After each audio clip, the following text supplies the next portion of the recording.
Grožis dar nuo neatmenamų laikų siejamas su jaunyste. Išsaugoti sveikatą ir glotnią odą bandyta visaip. Nuo jaunystės eliksyrų iki makiažo gudrybių. Ir nors atrodo, jog nėra jokios stebuklingos formulės galinčios sustabdyti pokyčius, vis dėlto verta kuo daugiau žinoti apie veiksmingas priemones.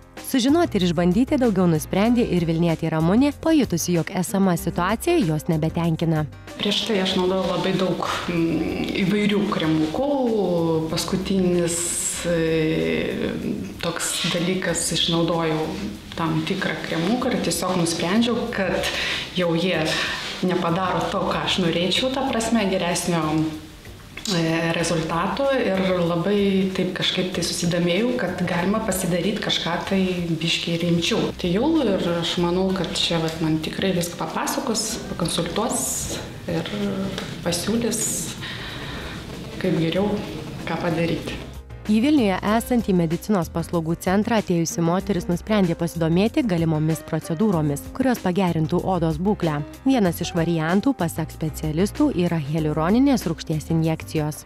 Oda reikia rūpintis nuo jaunų dienų ir tas turi būti daroma kartu su kosmetologo pagalba, šis specialistas parinks jums tinkamą kosmetiką, tinkamas priemonės ir tinkamus kremus odos priežiūrai.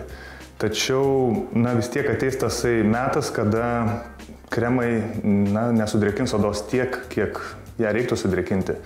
Ir tokiu atveju reikės jau hialuroninės rūgšties injekcijų. Atlikus šią procedūrą, odos ląstelės pritraukia daugiau nei įprastai vandens, todėl rezultatas – sudrėkinta, pamaitinta ir elastingesnė oda. Toks poveikis gali būti matomas metus ar daugiau. Atsižvelgiant į hialuroninės rūgšties preparato klampumą, ar tai yra didesnis tankis ar mažesnis tankis, nuo to priklauso ir efekto poveikis, reiškia efekto trukmė.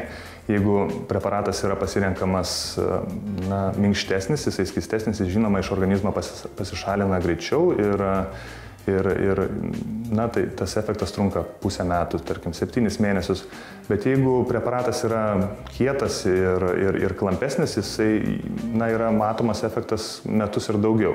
Tiesa, specialistai gali pasiūlyti ir kitokių procedūrų, pavyzdžiui, botulino toksino injekcijų. Pastarosios naudojamos norint išgauti ryškesnį, akivaizdžiau matomą rezultatą arba siekiant išlyginti gilesnės raukšles, formuoti veido linijas.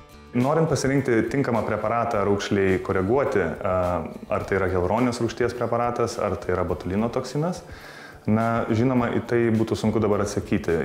Ir kiekvieno atveju, kalbantys su pacientu, tai yra individualus reikalas. Kaip jisai įsivaizduoja tą korekciją, ar gal jisai jau prieš tai jam buvo atlikta tokia korekcija. Jeigu norim koreguoti veido raukšles, kurios yra atsiradusios dėl raumenų susitraukimo, tai reiškia tos raukšlės, kurios yra vadinamos mimikos raukšlėmis, žinoma, reiktų turbūt pasirinkti botulino toksiną, kuris užblokuoja nervinio impulso sklidimą tarp nervo ir raumens ir tokiu atveju raumuo šiek tiek silpniau susitraukia ir, žinoma, tada raukšlė netokia gili būna. Jeigu norime koreguoti smulkes raukšles, ar viršutinės lūpos, ar, tarkime, nosies lūpų kampo raukšles, renkamasi yra hialuroninės rūgšties preparatus. Dar viena nemažiau patraukli paslauga – tai PRP antisenėjimo procedūra arba kitaip odos atjauninimas trombocitais praturtinta kraujo plazma. Суть в том, что мы используем давно известный. Esmė tame, kad mes išnaudojam seniai žinomą žmogaus kraujo savybę regeneruoti audinius. Tai reiškia, jeigu jūs įsipjaunate pirštą, kraujas nustoja bėgti po kurio laiko. Ne tik todėl, kad suveikia trombocitų tinkleliai, kurie stimuliuoja krešulio susidarimą bei užkemša žaizdą ir neleidžia kraujui ištekėti, bet dar ir todėl, kad šie trombocitų tinkleliai stimuliuoja audinių regeneraciją, atsinaujinimą. Šitą savybę seniai pastebėjom, tačiau negalėjom išnaudoti kitais tikslais. Ir tik nuo kažkurio tai laiko ši savybė buvo pradėta naudoti ne tik žaizdų gydymui, tačiau ir odos regeneracijai, plaukų augimo skatinimui, taip pat išnaudojama dar ir stomatologijoje bei sąnarių gydyme.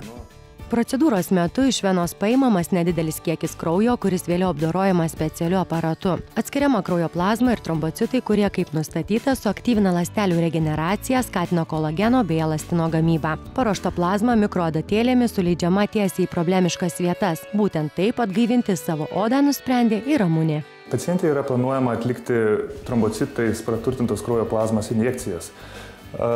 Nazolabialinių raukšlių, tai yra nosies ir lūpų raukšlių vietoje, taip pat skruostų srityje bus leista gelio pavydalo plazma. Veido srityje tiek kaktos, skruosto ir smakro srityje bus atliktos injekcijos trombocitais praturtintos kraujo plazma. PRP antisenėjimo procedūra itin naudinga tuo, jog ją pasiekiamas ne tik išorinis rezultatas, tačiau stimuliuojamas ir savaiminis odos atsinaujinimas, pagerėja jos tonusas, tekstūra. Specialistai pataria oda pradėti rūpintis kuo anksčiau, o pajutus pirmuosius pokyčius naudoti tinkamas priemones. Būtent nuolatinė priežiūra bei dėmesys yra tikroji grožio ir sveikos odos formulė.